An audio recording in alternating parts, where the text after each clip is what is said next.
Would you be the jerk for telling somebody they're neglecting their lizard? We'll get into that in a bit, but first, am I the jerk for refusing to take my shoes off in my friend's house, causing his wife to cancel the D&D session for everyone? I, 38-year-old male, was invited to a D&D session with 4 other people at my friend Alex's, 34-year-old male, house. When I got there, his wife answered the door and immediately asked me to take my shoes off because they have a strict no-shoes policy due to them having a crawling baby. I explained that I have a medical condition called epidermolysis bullosa simplex, EBS, which makes the skin on my feet extremely fragile. Even mild friction or pressure can cause painful blisters and tears, so I have to wear supportive shoes with cushioned orthopedic insoles at all times, even indoors. Walking barefoot or just in socks causes me pain and can lead to bleeding. She suggested I put grocery bags or socks over my shoes, but I told her that's unsafe for walking and honestly just insulting. She said she can't compromise her baby's health for my comfort. When Alex came to the door, he told me to just deal with it for a couple of hours or I wasn't welcome inside. I told him I wasn't going to risk injuring myself over a D&D session, and if my shoes were that big of an issue, I would respectfully leave. As I walked back to my car, I overheard his wife telling the other guests that were already there that the night was off because I made a huge scene at the door. Later, I got a group text from Alex saying that he was canceling D&D night because it's not fair to expect everyone else to pretend nothing happened. Some mutual friends say I overreacted and could have just sucked it up, while others think Alex and his wife were ridiculous for ruining everyone else's plans just because I decided not to stay. So, am I the jerk? Well, OP's clearly not the jerk. They had a legitimate medical issue that prevented them from complying to the household rules or whatnot. I don't think it's necessarily fair to describe what OP did instead as making a huge scene at the door. And it's definitely not on OP for canceling the rest of the plans for everybody else. I mean, you want to talk about the person who is being hyperbolic here, it's the person who has one disagreement and turns away one person and goes, you know what, that's it, they made a huge scene, we can't do this anymore, everybody go home, D&D night is over. Exotic Knowledge 243 commented, don't know why you couldn't just cover your shoes with bags. Hello Farmer commented, this is the answer. Maintenance people do this all the time when they enter homes. It doesn't affect how well you walk, and seems like it would have been a good compromise. You're the jerk for thinking this is insulting. Also, hi, I'm Steven, and if you guys enjoy getting to decide whether or not all of these people are jerks, why not hit those like and subscribe buttons down below? That said, our next story is, am I the jerk for claiming a specific room in a future vacation home? My family has recently booked a vacation beach day for later this year. I communicated clearly with my sibling who's booked the place that I would like the room on the main floor that has a crib in it. At the time we go, I'll be 8 months pregnant with a toddler and my partner won't be able to join. I figured I would try to make this easy on myself. Sibling agreed, place got booked. Now, a different sibling, in-law, is saying he doesn't care where he sleeps as long as he's on the main floor because he can't do steps anymore. He's had various health issues their entire marriage after agreeing that a 3-story beach house was fine previously, with no mention of steps being a problem. Am I the jerk because I want to pitch a fit knowing I'll be put on some other floor with my toddler while I'm very pregnant? This in-law gets catered to because of his health issues. I want to curse my sister out because she knew stairs was a problem, and neither of them said a word until after. I already contacted the rental place, and there's only 1 bedroom on the main floor. Hormones are raging. Yeah, OP's not the jerk. And in fact, I think it's only fair if OP continues to assert that that main floor bedroom is theirs. It was agreed to beforehand. This was the intention the whole time in agreeing to go. Kiwi Farm Dog commented, not the jerk. Remind them that at 8 months pregnant, going up and down the stairs multiple times a day with a toddler isn't an option. You communicated your needs before the place was booked. They did not. If either of them pitch a fit and claim discrimination against his disabilities or anything like that, just say, this has nothing to do with his health issues. This is to do with your lack of planning and communication. If stairs were such a problem for him, he could have said something before bookings were made. A Gold commented, offer that he can sleep in the living room. He says he doesn't care where he sleeps, so as long as he doesn't need stairs, he doesn't need to use a bedroom. Our next story is, am I the jerk for putting googly eyes on all the food in the fridge to prevent snacking? My roommate eats everything. I'll buy a pack of cheese sticks and they're gone by morning. I asked nicely and then labeled stuff.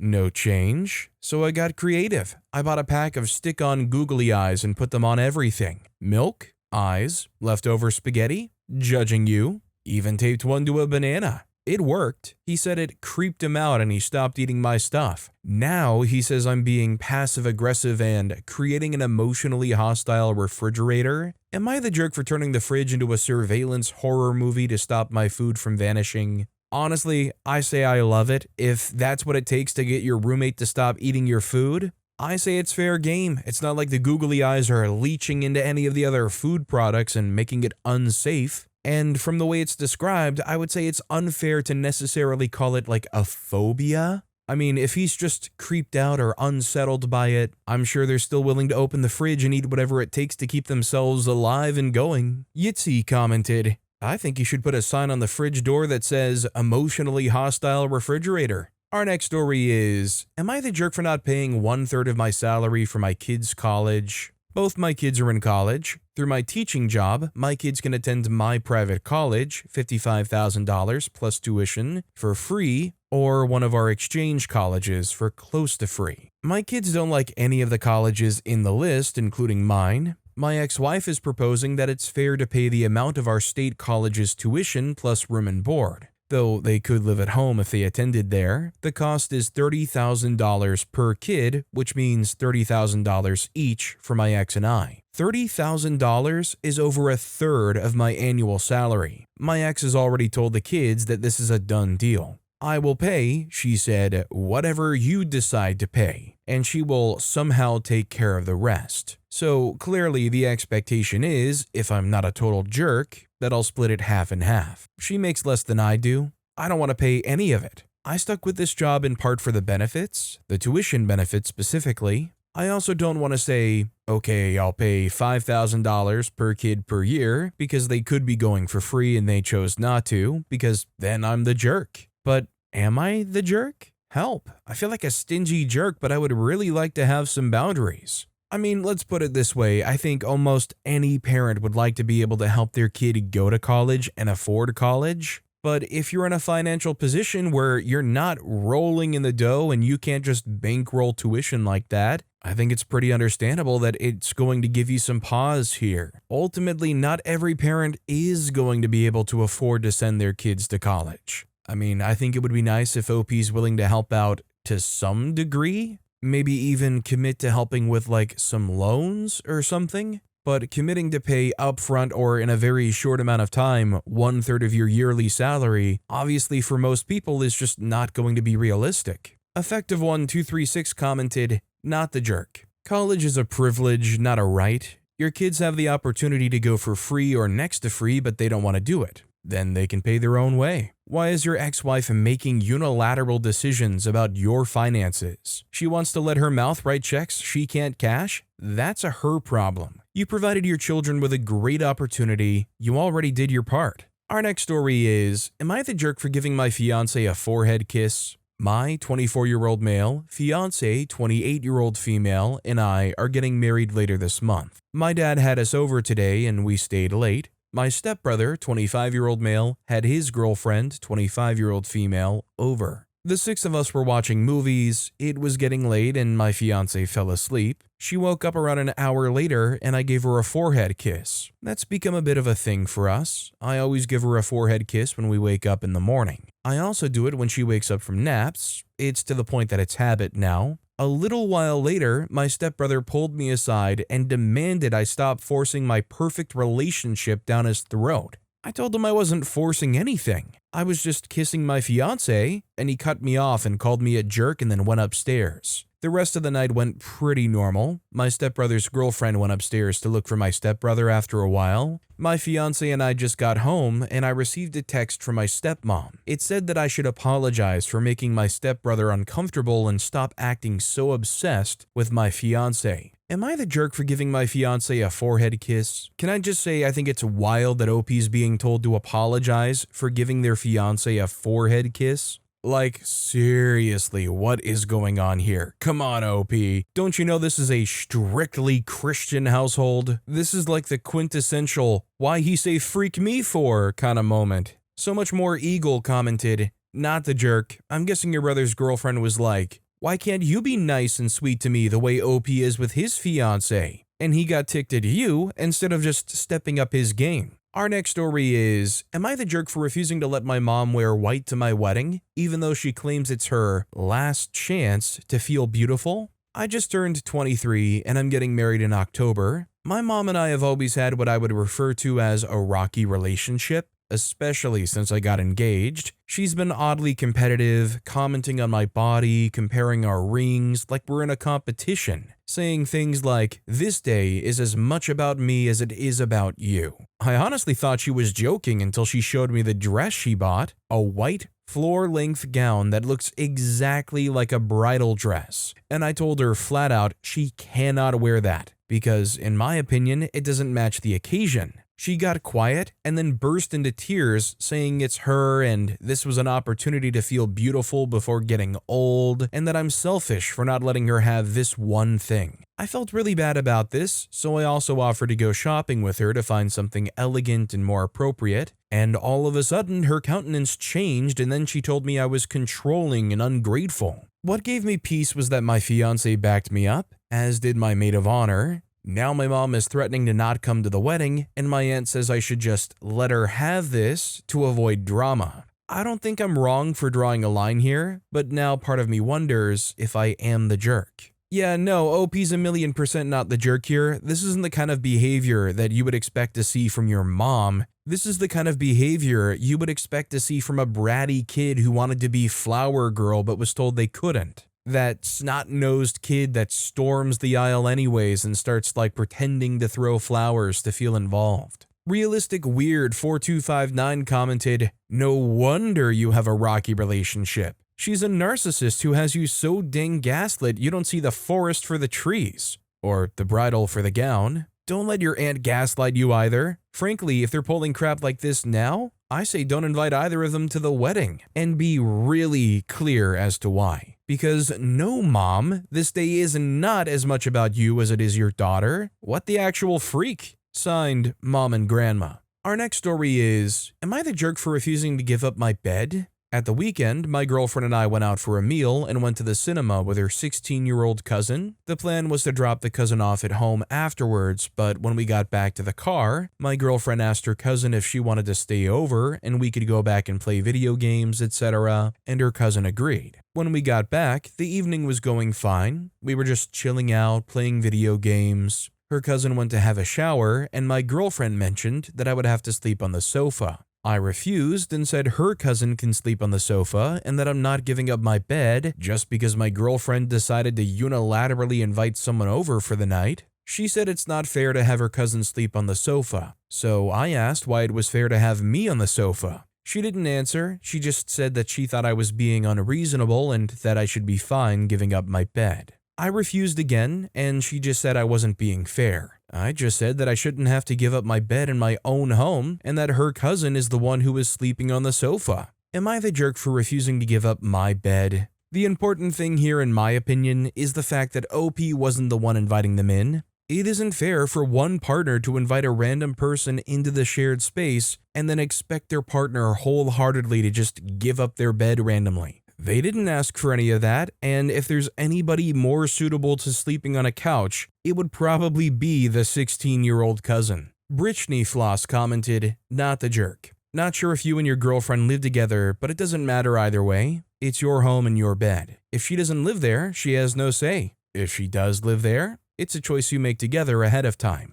Our next story is, am I the jerk for refusing to cancel my annual leave that I've taken for myself? I live in the UK and I get 30 days annual leave a year. My girlfriend gets the same amount. So far, we've got 6 days booked for a holiday abroad and 5 days for some long weekends. We have to both at least take 3 days over Christmas as our places of work are closed. This equals around half of our leave. We've been talking about a possible holiday next January that'll take 4 days. Apart from that, we have nothing planned. Our annual leave refreshes in April. I decided to take 2 to 3 days for a long weekend as I hadn't had some time to myself in a while. I thought I could do this twice over a couple of months. My girlfriend asked what I planned to do with it, and I told her there were some shows on Netflix and Prime that I wanted to catch up on, and there's a few video games that I've got that I haven't had the chance to play. She said I could easily do these after work and don't need to take leave for it. I just said that I want to take the leave, and it's hardly like I'm using a lot of it. She said I was wasting it, and that leave could be used for a trip or for us to do something. I told her not every day of leave needs to be used together, and that I'm taking the days to relax. She just got annoyed and said I was limiting what we could do together, but I just pointed out to her that she was trying to limit the time I can relax. I told her I would be taking the leave and to drop it, and she said I was being unfair and not thinking about us. Am I the jerk for refusing to cancel my annual leave? OP is 1,000,000% not the jerk. And I don't know if I'm on the outside for this, but does anybody else agree that there's a huge difference in you can play a game or watch a show after work versus taking a day off and knowing you just have the day to focus and deep dive and fully immerse yourself in either the show or the game? You know, not having that pressure or expectation that there's a limited cap to how much you can really experience in this moment. The Chaotic Storm commented, "You are not the jerk and she needs to back off." We call these kinds of days mental health days. It is a form of self-care. They are days where you don't have to be on a schedule or plan anything. Just be a couch potato and relax. It's a reset for the brain and usually is very refreshing. Our next story is, am I the jerk for refusing to get separate health insurance for my teenager?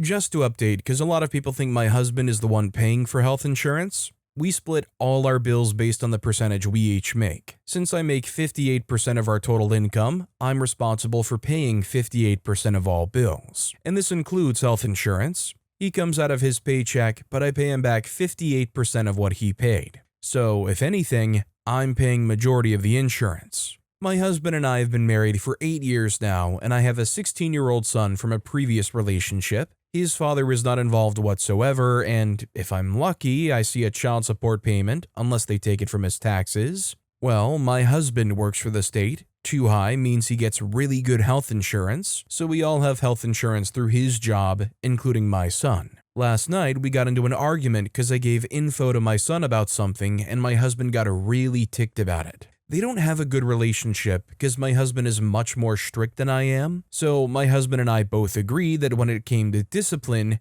he would stay out of it with my son. Well, now he's ticked that I gave my son his PS5 back 4 days before he was supposed to get it back. Now, he says he wants nothing to do with my son since I told him to stay out of it. Now he's telling me he's taking him off of his health insurance, and I need to get separate insurance for him through my job. No matter what, we'll have the family plan through his job because our 2 kids that we have together are on his insurance. So he's still paying the same whether my son is on the plan or not. And not to mention, my insurance through work is stupid expensive. What he pays in a month, I'll have to pay bi-weekly. I personally think it's being a petty jerk, so I told him no. As long as we're married, he's staying on his insurance no matter what. So, am I being a butt, or is it all my husband? I do think that there is probably a lot more to get into as far as the parenting responsibilities, and whether or not OP would be the jerk for kind of keeping their husband pushed away from being a parent for their kid. That said, the husband would be a humongous jerk if they took this kid off of his insurance when it literally doesn't change how much he's paying. Sure, I get it, you don't really like the kid, but that doesn't mean that you take away his health insurance that literally comes at no cost to you. That's not how you punish a child. You are definitively a terrible human being for doing that.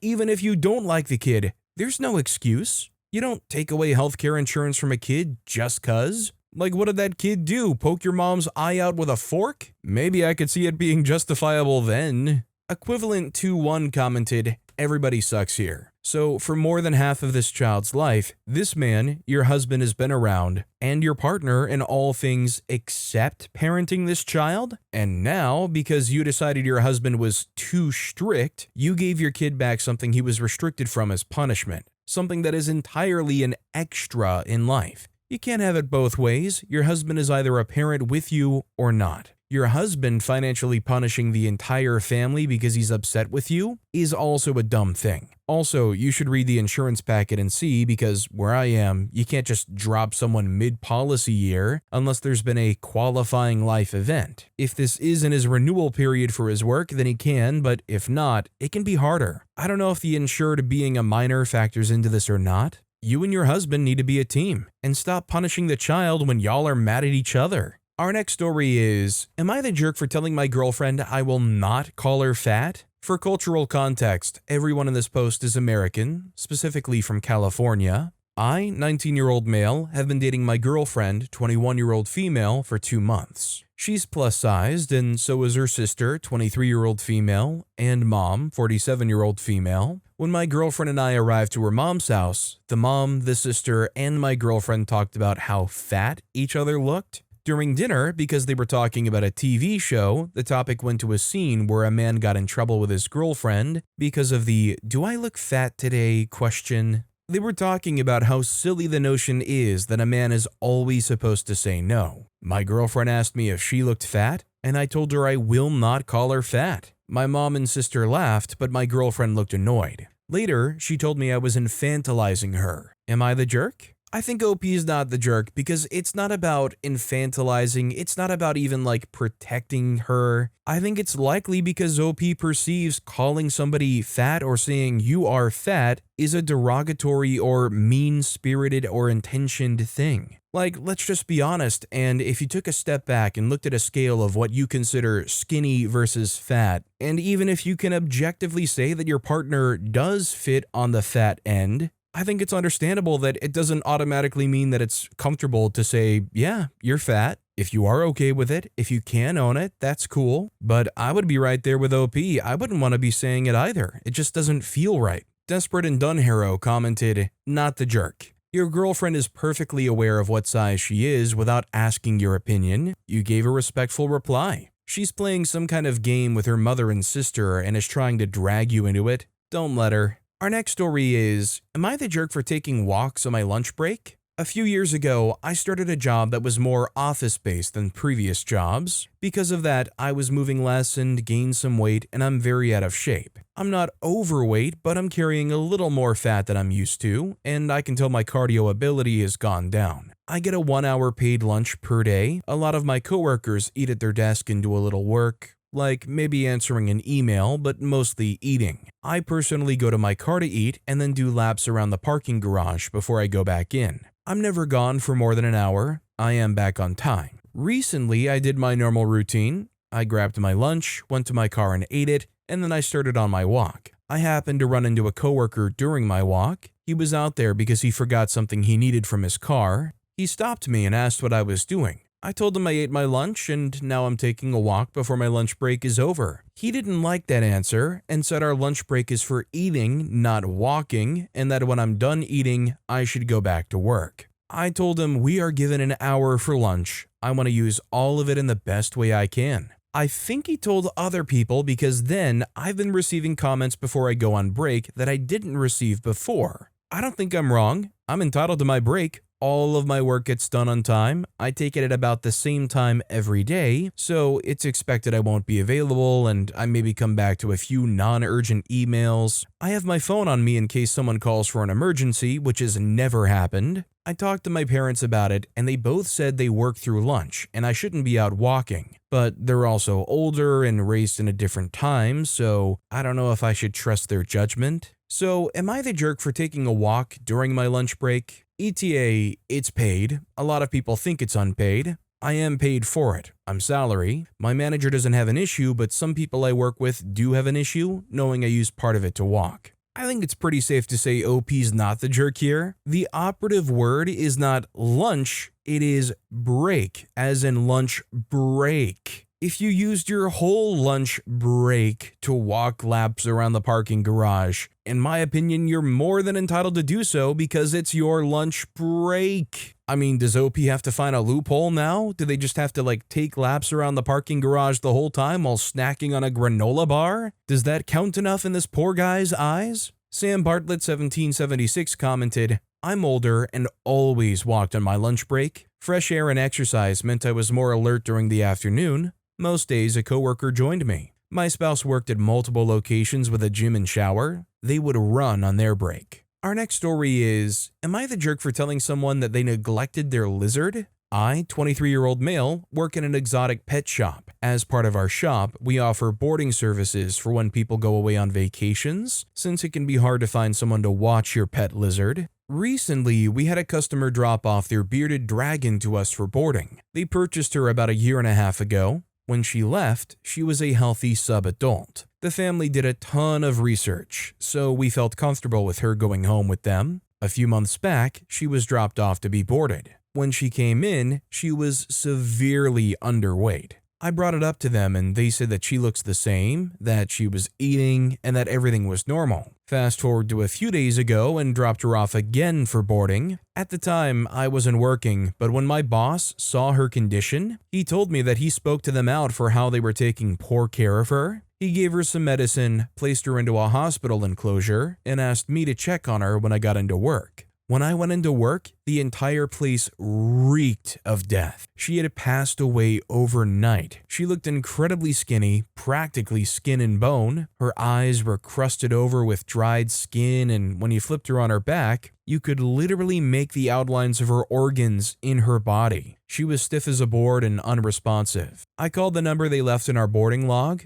I called a few times, each time instantly going to voicemail. A little upset, I called one final time and left a voicemail. I said that their lizard had passed away and that I wanted to speak with them about their husbandry. I told them that she looked incredibly emaciated and that she looks like she hasn't received proper care in months and to call me back ASAP. About an hour later, I got a phone call from my boss saying that they had called him about the voicemail I had left. They told him that I was rude, disrespectful, and the voicemail was completely uncalled for. He asked me what I had said, and I told him word for word what I said. He simply just said, okay. This morning, the mom and son came in to retrieve the dragon. When they came in, she said that I don't have the right to talk to her like that. She also told me that I don't know the circumstances and that claiming that they neglected the animal was wrong. I told her that when you decide to get a pet and you claim that it's part of the family and cared so much about it, that the animal shouldn't look the way she did.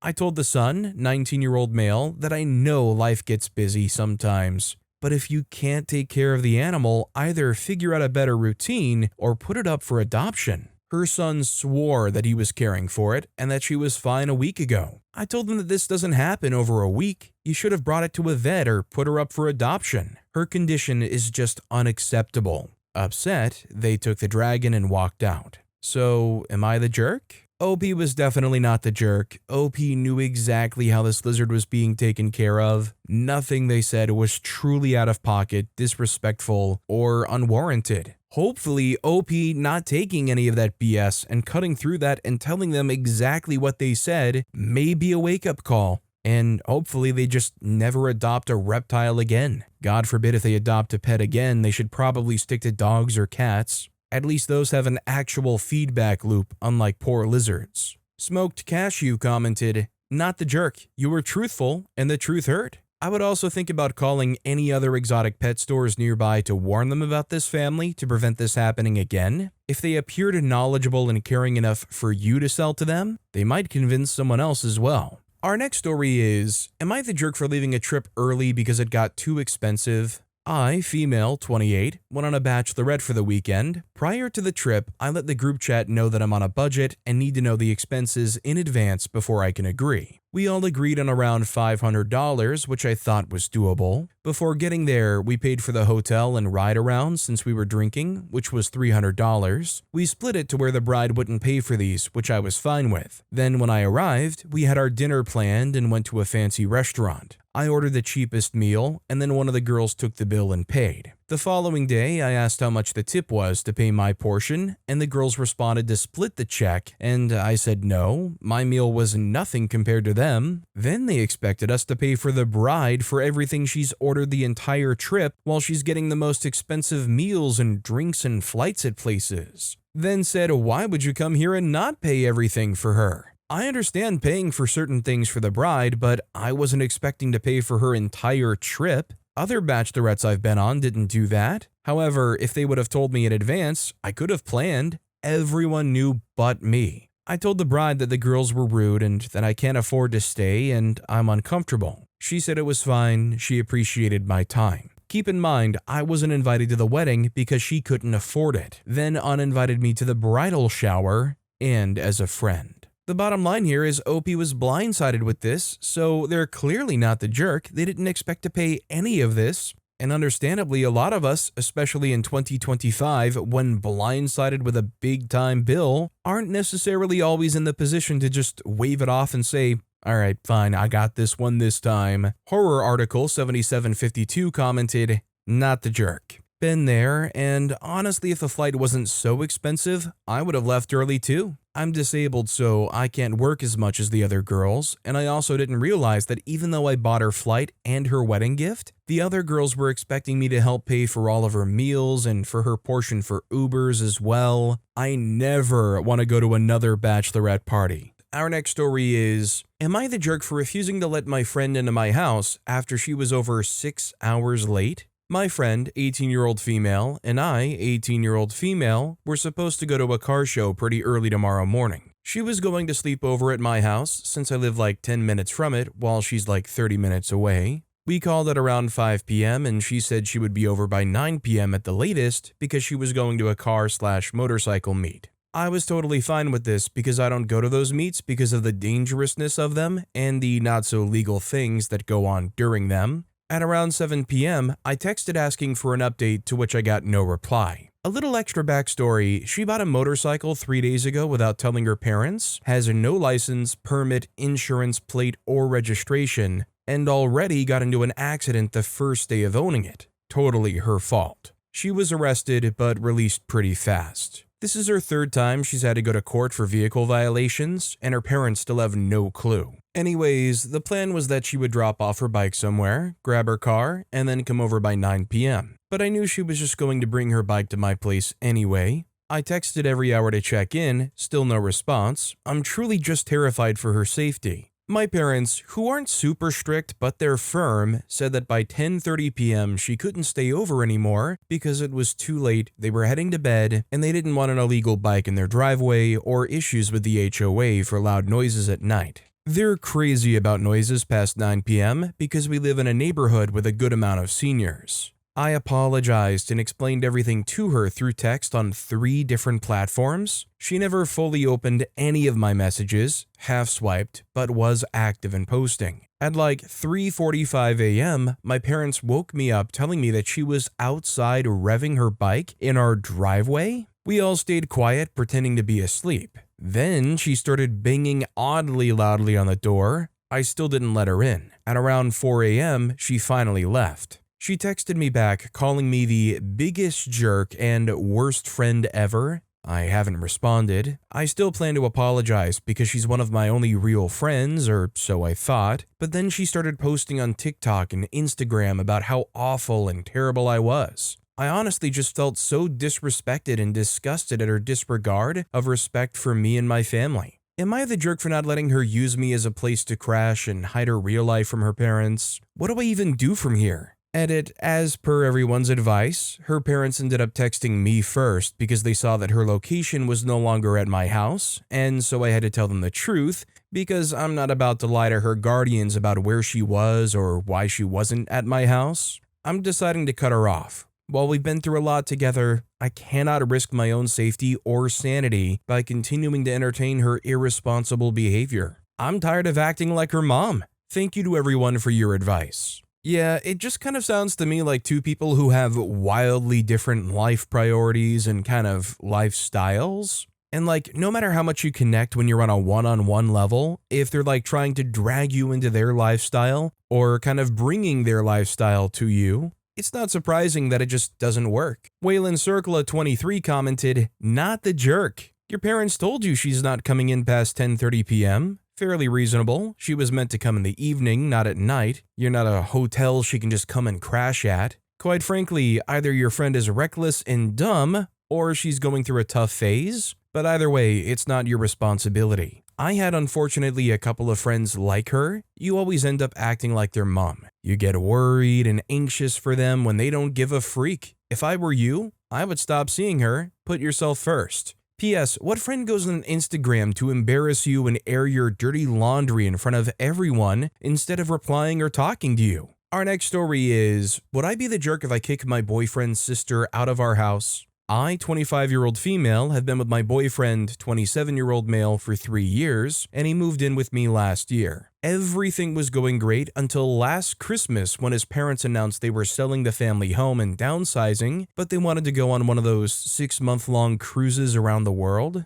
Fine, whatever, they can do what they want, except they have a younger daughter, Emma, who is 18. Completely unbeknownst to me, my boyfriend had agreed to let Emma live with us until she moved away to uni. This led to a lot of fights between my boyfriend and I because I didn't want Emma living with us. Despite all this, she moved in after the house sold in February. It has been heck. For starters, our house might have 3 bedrooms, but only one was used as a bedroom. One is my home, and the other was a home gym for me and my boyfriend. Emma turned the gym into her room, and now a lot of our equipment is in storage. I hate having Emma here as she's a total brat and doesn't contribute anything to the house. Here's just a small list of crap I have to deal with. The second Emma turned 18, she was out with friends, coming back drunk at 3 a.m. and waking up my dogs as she clattered into the house, normally with an equally drunk friend. For the first month of her living with us, she would steal my stuff constantly. Skincare, hair care, perfume, clothes, anything. I now have a lockable box for toiletries so she can't get to them. Has lost 6 different sets of house keys since moving in, and I've had to have the lock changed twice due to various issues. Refuses to do anything I ask her to do because she's busy. She doesn't have a job. How is she busy? Refuses to eat anything I cook and will demand we order takeaway instead. I've asked her repeatedly for meal ideas, and even if I make that exact meal, she refuses to eat it as it doesn't taste right. The breaking point came last weekend when me and my boyfriend and the dogs went away for the weekend. I was reluctant to leave Emma in the house by herself, but my boyfriend said that it would be a great way for Emma to gain some independence before going to uni. Big freaking mistake. We came back in Sunday evening to a trashed house and a hungover Emma asleep in her room. I had to get a professional cleaner in on Monday to tackle the worst of the mess after I spent half the night cleaning. I'm done. I want her out of the house. I thought I could deal with this until she moved away in September, but I can't, especially now that she's talking about putting her place on hold for a year so she can go traveling and use our house as a base. No, I want her gone and out ASAP. True, she has nowhere to go as her parents aren't back from their cruise until the end of August, but I don't care. I want her gone. I've talked to my boyfriend about this, and he won't budge because Emma is family and he can't kick her out. So, would I be the jerk if I kick her out? Edit, forgot to mention this in the post, or maybe it wasn't clear. It's my house. I own it outright with no mortgage, and my boyfriend is not on any official documents. The only thing in his name is our Sky TV payments. Everything else is in my name as I lived here before he moved in. He does pay half toward bills, but he just sends the money to me each month. I'm going to try and talk to Emma and boyfriend's parents. I sent them a text message asking to call me ASAP. I'm also reaching out to Emma and my boyfriend's older sister to see if she will take Emma in for a while. I doubt she will, as they don't get along and she has a 2-year-old, but it's worth a shot. Edit 2. I am such a goddamn idiot. Firstly, thanks to all the comments, I've realized that my boyfriend is not the person I want to be spending the rest of my life with. Secondly, I managed to have a video call with my boyfriend's parents and wow. Just wow. First of all, they have been sending Emma 700 British pounds a month to cover her living with us, and I haven't seen a penny of it. Their mom mentioned that I could take the cleaner fee out of Emma's money, and I asked what money she meant because Emma doesn't have a job. She laughed and said, "The 700 we send Emma each month to cover all her expenses while she lives with you." They've been sending Emma money, and she was supposed to be giving this money to us to cover everything. Either Emma's been keeping it, or she's given it to my boyfriend and he hasn't said a word. Surprisingly, her parents were furious that I haven't seen any of this money, and they're sending me a bank transfer of £4,200 to cover the money Emma should have been giving us since February. They're sending it to my personal account, and then I can do with it what I see fit. I was brutally honest on the call and said that I can't have Emma staying with us any longer. Yes, she might leave in September, but what if she doesn't get the results she needs for uni and has to defer? Or if she takes a gap year? I'm not putting up with this for another year.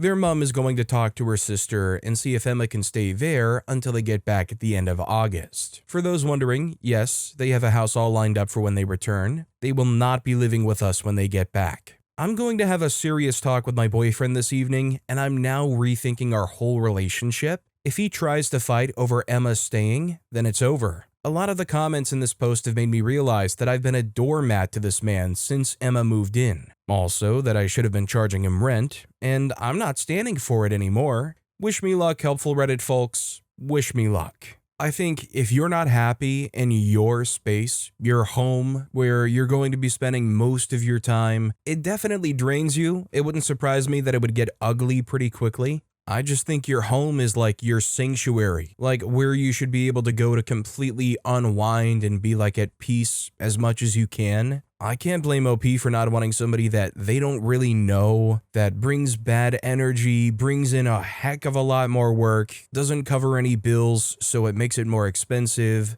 I mean, even if you truly believed in like you need a cover for family and help people out, how would you not be begging for them to find some way to leave? Bear Girl 1 commented, "Not the jerk, but I think you need to kick the boyfriend out with her. He doesn't respect you at all." Our next story is, am I the jerk for not giving an older coworker a ride home? I, 23-year-old female, have started a new job a few weeks ago and I'm still learning where everything is and how to do my job. I work in a big store and also have a learning disability, so it takes me a bit longer to learn things than the average person. I work with this one older lady in her 50s who had been training me, and unfortunately, I messed up a few times yesterday. This lady has been working at this store for about 20 years. I was raised by my grandparents, and I understand older folks can say things that may come off as offensive, even if they don't intentionally mean to. She laughed at me and told me that I've been here a few weeks and shouldn't be making mistakes. She had asked me if I drove myself to work, and I said yes. She continued to laugh again and asked me how I didn't get lost, implying again that I'm slow.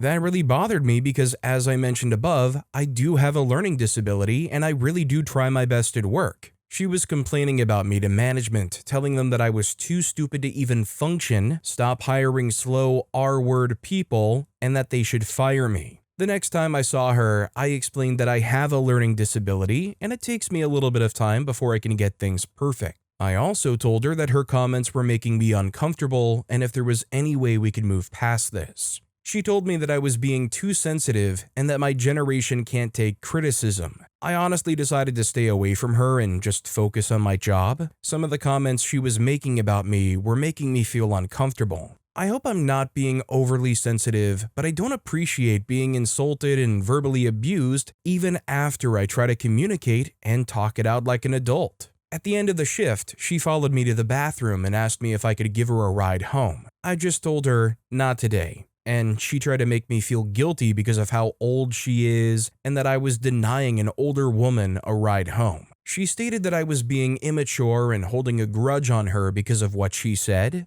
I walked away from her because I just wanted to go home and not have any more confrontation. I honestly was not comfortable giving her a ride home. I don't even know this woman. I also wasn't happy with the fact that she insulted me multiple times during the shift and made some comments about me that were uncalled for. I try to be kind and help out whoever I can, but I'm also not going to go out of my way for someone who has insulted me and made me feel uncomfortable. Am I the jerk for denying an older woman a ride home? I'm just being real here. Forget that lady. I absolutely would not give her a ride. Why would you give some old curmudgeon like that a ride home? You want to stand around and complain to the managers and call me slow? I bet you're going to be pretty slow getting back home yourself. Individual Metal 983 commented, "She's calling you names and mocking you. That isn't an age thing, it's a character thing. You do not have to give someone who is a bully a lift. You don't have to give someone nice a lift either. If this behavior continues, you need to speak with a manager or HR if there is one, not the jerk." Our next story is, am I the jerk for refusing to translate for my parents after my brother moved back in and took over my role in the house? I, 19-year-old female, am the only one in my family who is fully fluent in English. My parents immigrated when I was a baby, and my older brother, 22-year-old male, moved back to our home country when he was 10 to be raised by our grandparents. He recently moved back in with us after 12 years abroad. For most of my life, I've been the one handling everything for my parents, filling out forms, translating at appointments, reading legal documents, talking to banks, scheduling anything. I've done this since I was about 11. It was exhausting, but I didn't question it because I knew they needed help. Since my brother came back, things changed. He speaks decent English now, not perfect, but enough to help. Except he doesn't. He just acts like he's too good for it. And somehow, my parents act like he's the golden child. They dote on him, praise him constantly, and now they only speak to me when they need something. A week ago, they asked me to take time off work to translate at an immigration appointment for my mom. I said I couldn't because I had a shift I couldn't miss, and I suggested they ask my brother instead. My mom said, "He's not used to this stuff. It's easier with you." I snapped a little and said, "Yeah, because I've been forced to do it for years." I told them how I was tired of being treated like a tool just because I happen to speak English better, especially now that they have another adult child living here. My dad told me that I was ungrateful and that family helps without complaining. Since then, they've been cold. My brother said I was being dramatic and that it's not his fault they trust me more. But it's not about trust, it's that they've never even asked him. I've missed school, work, and social events to translate for them. He's been here 3 months and hasn't lifted a finger. Now I feel guilty. I don't want to abandon them, but I also don't want to keep carrying this alone just because I was born here and he wasn't. Am I the jerk for refusing to be their translator anymore? So I think OP is not the jerk, and honestly, I would say you go ahead and help them by gifting them a Duolingo subscription. OP says they are 19 years old and their parents immigrated when they were a baby. Like, I understand and don't judge if they can't really speak English, but you would think after living almost 2 whole decades in this country, they would have at least made enough of an effort to kind of learn how to get around, right? Like, if I immigrated to another country that I didn't speak the language of at all, I know darn well I would at least be trying for those, 16 plus years? Shoot, if anything, take 5 minutes and teach them how to at least use Google Translate. That should mostly get them most of the way. DC Purple Tart 33 commented, "Definitely not the jerk. Tell them in no uncertain terms that you're very happy to help if you are available. You will not be taking time off work or missing important events, but if you're free, you look forward to assisting. If they have a problem with this, they can go ahead and be cold. You just need to be prepared for their reaction." OP responded commenting, "Yeah, that's exactly how I'm trying to handle it now. I wanted to help when I can, but I also have my own life and responsibilities. I've missed a lot already, and honestly, it's frustrating that they expect me to drop everything every single time. If they get upset, that's on them. I can't keep burning out trying to be their full-time translator and assistant. I just wish my brother would step up too." Our next story is, am I the jerk for saying it's inappropriate that my brother's girlfriend keeps wearing my clothes? I, 17-year-old female, live at home with my mom and brother, 23-year-old male. His girlfriend, 23-year-old female, has started staying over more often, like multiple nights a week. I'm not judging that part too much, she's great, but what's really bothering me is she keeps wearing my clothes. The first 2 times it was with permission and I'd agreed and lent her my stuff, but now I'll just wake up and see her walking around the kitchen wearing one of my shirts like it's normal. I never said she could freely take anything. When I brought it up to my brother, he said it would be a hassle to make her pack more stuff, that it's just a nice way to make her feel more welcomed and at home, and that it would be even more inappropriate for her to wear his clothes around the house. Okay, how is that my problem? I'm not her closet. I don't know why she doesn't just wear my mom's too. I told him it made me uncomfortable, especially because there's something intimate about her wearing my stuff, and it reminds me that she's sleeping in his bed and I don't want to picture that. Honestly, it just feels kind of gross. Our mom is staying out of it. She didn't disagree with me, but I don't know if she sees it the same way I do, or just doesn't care. Edit, yes, I have a lock on my door, but not all of my clothes are in my closet. Mine and everyone else's overflow clothes are all folded in the laundry room, which is accessible to anyone. I know I'll have to tell her directly soon and suggest what people have been commenting about leaving her own clothes here. I just hate feeling like I'm going to be starting drama because nobody else in the house sees my issue.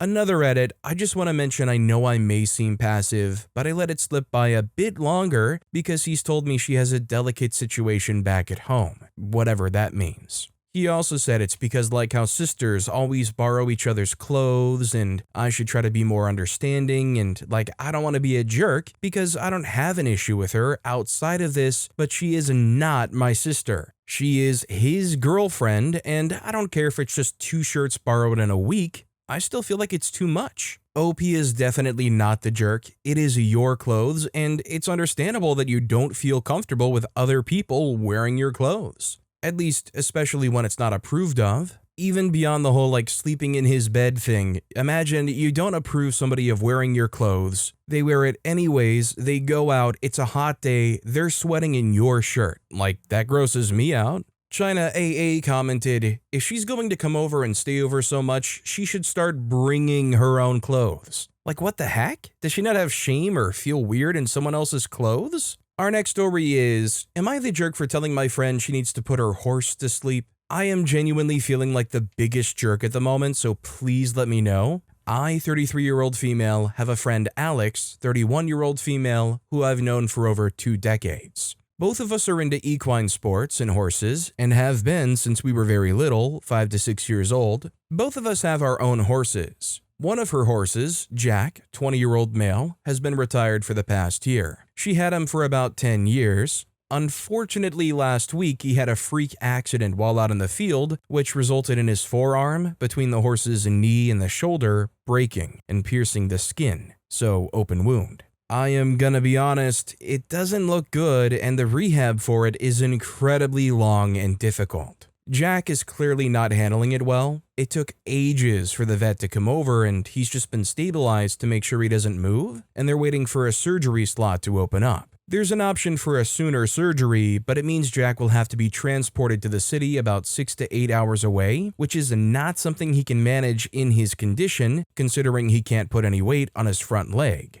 And we're still not sure how soon he was found after the injury happened. I've been talking to Alex on the phone yesterday, and while acknowledging how much he means to her, I have suggested she might need to consider putting him to sleep, considering the amount of pain he's in and how he clearly doesn't want to fight. I've been very gentle with her, and it wasn't blurted out of nowhere. Unfortunately, it triggered Alex, and she called me a jerk and a bench and hung up. While I feel her pain, it is also something I would have done for any of my horses in a similar condition and situation, so I'm wondering if I crossed the line and am a jerk because of the suggestion.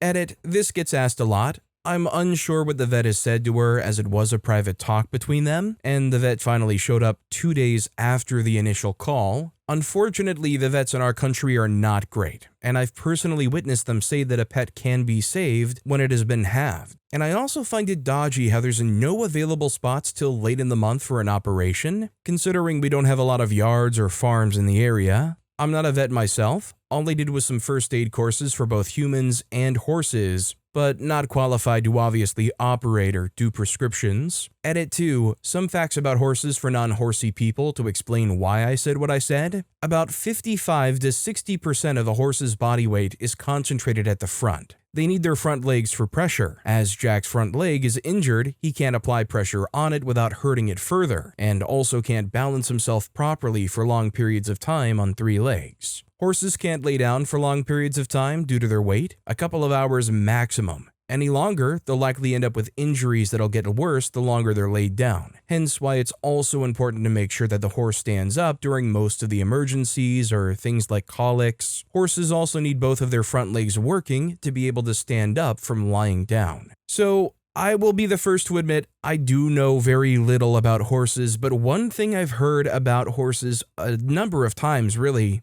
is that their bones are very fragile to the point where it's actually very hard to get a horse's leg to properly heal. From what I've heard and what I understand, even with the surgery, even with setting it, that horse is still likely being set up for failure with a lot of pain attached to it. That horse still has a great chance of being set up for failure with a lot of pain and struggle attached to it. It's kind of the reason why, unfortunately, if a similar incident happens on the racetrack, a lot of times they'll put the horse down on the racetrack. GoatMom5 commented, "Not the jerk, I'm an animal rescuer. I'm almost positive the vet had made the same suggestion. The owner wants to try and save her beloved horse. Some people have a difficult time making this decision. It is a terrible situation to be in. I hope she does what's best for her beloved animal, whatever that may be. Our next story is, am I the jerk for not swapping shifts last minute to attend a meal with my fiance's mom? I, 28-year-old female, am a nurse, so my work schedule is all over the joint.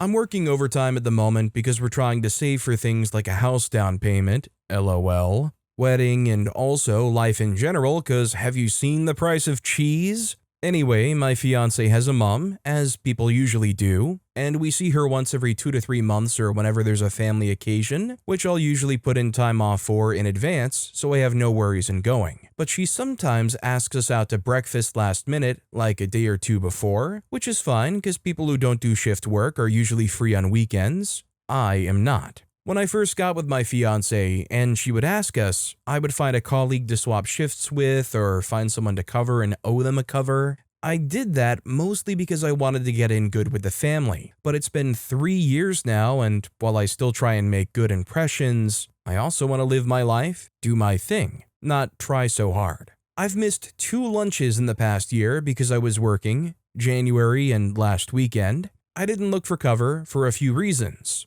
1, we're short-staffed at the moment, or always, so it's kind of a pipe dream. 2, I want to save my favors for an emergency or something along those lines. 3, she's also a nurse, but she works business hours and she's a very work comes first kind of lady. Like one time, my fiance chucked a sickie to spend the day with me when I was homesick, and she found out and got mad at him for it. So I thought she would understand when I couldn't go because I'm scheduled on, because that's what she would do in that situation. 4, it's a stressful and annoying thing to do. Anyway, they had lunch last weekend when I was working, and my fiance told me that his mom was upset that I didn't go, and kept making comments about, "Are you sure your fiancé actually exists? I haven't seen her in a while," type of things. Only 2 or 3 comments, but enough to have upset him. My fiancé has asked me to try and do whatever I can to go to the next meal she asks us to last minute, even if it means to call in sick. Which I refuse to do because 1, that's a stupid thing to do after asking for cover because then it's an obvious lie. 2, I know what it's like to work short and I'm not going to do that unless I really need to.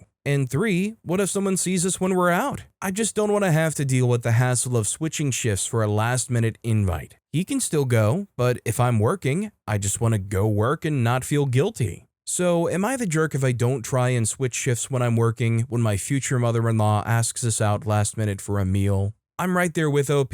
I think they're not the jerk, and I think it's worth reiterating their point about how their mom seems like the exact kind of person that would approve of getting that work done. It probably wouldn't go over as well if you're like having that conversation through your boyfriend as a proxy, but you kind of wish that you would be able to have that kind of face-to-face talk about it. Proud Geek 1019 commented, "Not the jerk, but you have a fiancé problem. He should have shut his mother down instead of agreeing that you need to take off. The compromise? Schedule enough in advance where you don't have to beg people to swap. He needs to stand up to mommy, or this will be your entire future." Our next story is, would I be the jerk if I refuse to let my in-laws see my newborns, but not my parents? I'm not due until December, but this question has been bothering me. I, 27-year-old female, and my husband, 26-year-old male, are expecting our first baby. Both of our parents have expressed wanting to be at the hospital when the baby is born. My husband and I are moving into my parents' house this September for financial reasons. We're staying until he finishes school, 1 to 2 years. My original plan was for no one to see the baby for a month to prevent illness. But now that we're moving in with my parents, I think it's kind of pointless to exclude them,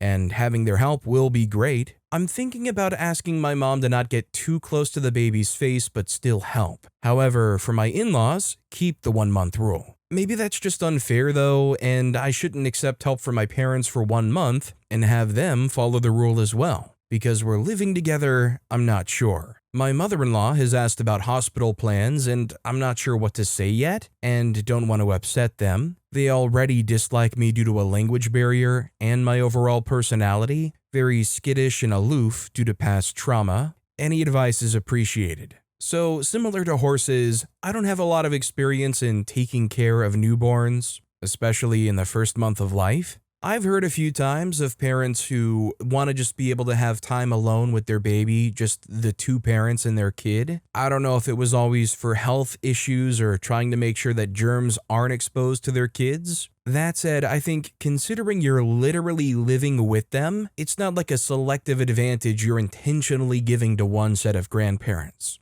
They would literally be what, 30 seconds from the baby at all times? If you're open to it, having that help would be great. Oak Landing House commented, I'm unclear what the 1-month rule is. We didn't parade our kids all over town, but grandparents were totally fine following basic hand washing and don't see the baby if you're sick rules. Is this a thing? But with that being said, that's all the time we have for today. Now, if you want to hear another absolutely crazy Am I the Jerk Here story, check out that video on the left. Or if you missed my latest video, check out that video on the right. That said, I'll see you all next time with some more stories.